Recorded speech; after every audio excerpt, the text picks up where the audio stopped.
Hello, my name is Cole Corson, and I'm going to be doing a presentation on Costco. And today's date is July 7th, 2025. So, a brief overview of Costco. Costco is currently the third largest retailer in the world, with 890 stores worldwide in the United States, Canada, Mexico, Japan, the United Kingdom, Australia, Spain, and other parts of Asia. Costco is also the world's largest retailer of beef, poultry, and organic produce and wine. With 123 million memberships across America, over 1/3 of the country is currently shopping at Costco.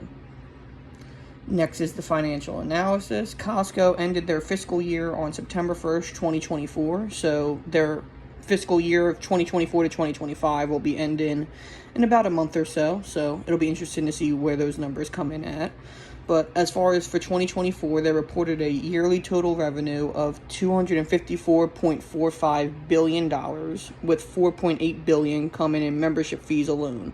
This was an increase of over $13 billion in revenue compared to 2023, and this puts them in top 3 in the revenue for U.S. retailers according to Quartz. And they're behind only Amazon and Walmart. Their net income in 2024 was just under $7.4 billion, and the total income per share is $16.59. Next up is Costco's major shareholders. Costco has many stakeholders, not shareholders, my apologies. Costco has many stakeholders, but let's start with their shareholders. Costco was founded in 1983 by James Senegal and Jeffrey Brotman, but they're now a publicly traded company with 67% of shares being held by institutional shareholders and 32% of shares being held by retail investors. The largest individual shareholder is the Vanguard Group, and they own approximately 9.62% of Costco. Other stakeholders include their employees, which are essential to the success of the company, and the millions of members who enjoy the amenities and selection of Costco so much that they are willing to pay a yearly subscription. And finally, they also have various suppliers such as PepsiCo, Procter & Gamble, and Kraft Heinz Company that depend on them.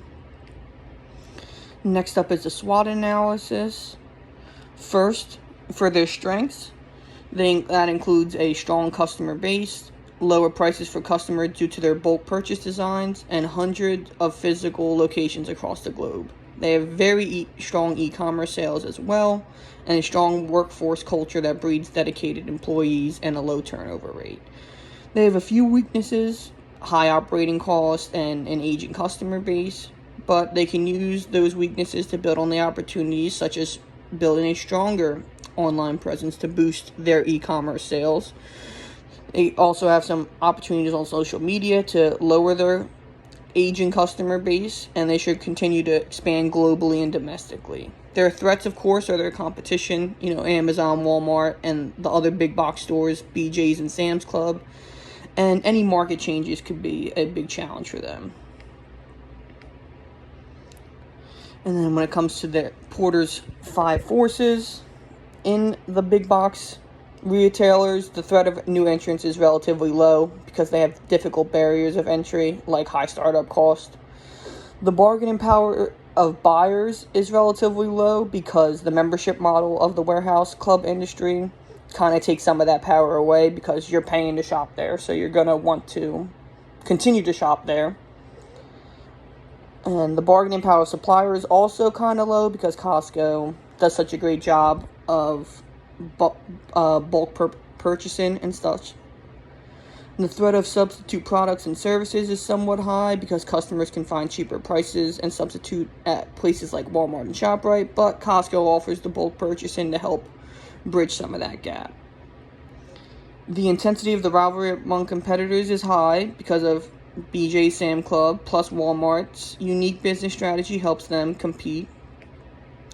Value chain analysis. Costco has a great competitive advantage with their disciplined value chain, which balances cost efficiency and high customer satisfaction.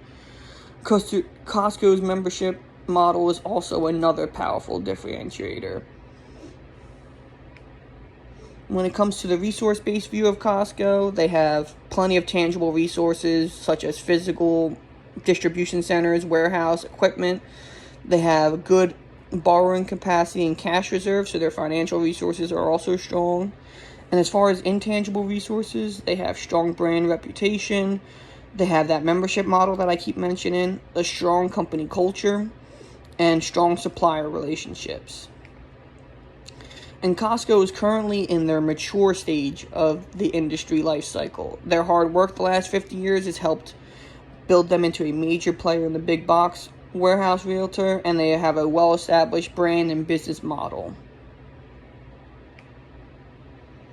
And as far as Costco learning any lessons with mistakes in shareholders, relatively they don't really make a whole lot of mistakes with their CEOs or any board of directors' mistakes. They've stayed relatively clean as far as controversies go. But they did have one controversy a little bit in 2024, early 2025, because the Trump administration was trying to roll back DEI, and Costco, because they're so employee first, was absolutely not having any of that, and they have fought back hard on the DEI rollback, which has led to some criticism. And as far as Costco recognizing entrepreneurial opportunities, they do so many things right, and this is proven by their strong membership and sales numbers. Because of this, Costco doesn't really need to take unnecessary risk or any kind of excessive entrepreneurial opportunities. But they do offer opportunities through customer engagement and understanding their audience, which helps them understand what products they should keep and what products they should, not keep or replace. Alright, as far as Costco's commitment to being an ethical organization, we've already talked about how they did not go with the DEI rollback because they're very ethically committed to their employees, but they also have core values that takes care of their customers as well, and that has created a highly respected work culture and made them a premier place to work and shop at. They also have a code of ethics, which is on their website. I posted it in the slide, but I'll read it off here. Sorry, I'm zooming in a little bit. It says, Costco, we have a very straightforward but important mission to continually provide our members with quality goods and services at the lowest price. In order to achieve our mission, we conduct our business with a following code of ethics in mind: obey the law, take care of our members, take care of our employees, and respect our suppliers. Very simple four-pronged code of ethics, but it works for them really well. We're going into the final two slides now. How Costco supports business growth and innovation. Costco's growth has been driven by multiple innovations and operational efficiencies throughout the year. And by improving their logistics and focusing more on e-commerce, deliveries have increased by over 28% year over year. And I expect that to go up even more when Costco's fiscal year ends in September, and we'll get the 2025 numbers. And finally, any changes I would make at Costco. Personally, I think Costco is great at what they do, and they're an excellent example of if it ain't broke, don't fix it. But if I were to make some changes, I would definitely try to build on those strong e-commerce numbers and try to build them up. They only had 16% of their sales last year coming from online e-commerce, so there's definitely some room to grow there, and I would definitely look into that if I was making the decisions. I would also try to look into, more social media branding and stuff like that. But overall, Costco, like I said, great place to work, great place to shop at. I've shopped there before, and they don't really need that many changes. Finally, my works cited page. I have a lot of links you can click on. So, yeah, thank you for watching.